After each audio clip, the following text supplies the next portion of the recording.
Mən Əşrəfov Aslan. Şəhər edəcəyim kitabın adı Ağ Zanbaqlar ölkəsidir. Bu kitabı Qriqori Petrov adlı yazıçı yazmışdır.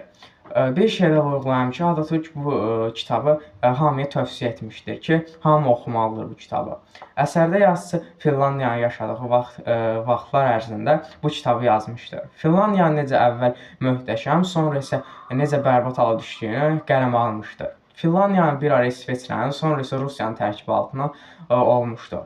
Finlandiyada o qədər bərbad şeylər baş verir ki, Selman Finlandiyanı gəzir, dostları ilə və bir çox dəyişikliklərə səbəb olur. Finlandiyanın məmurları pis, içki içən biri idilər. Uşaqların oxumağa heç həvəsləri yox idi.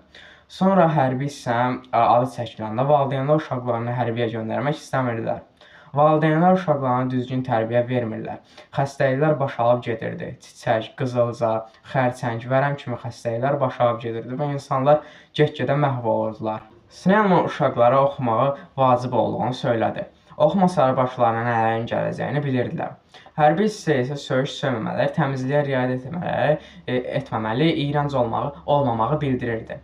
Xəstəliklərin necə baş verdiyini vurğulayım ki, onlar təmizliyə riayət etmir, bütün günü eyni paltarda gəzirdilər. İş gördükdə, hərbi xidmətdə olanda yalnız eyni paltarda gəzirdilər və paltar yumaq kimi bir dərdləri yox idi.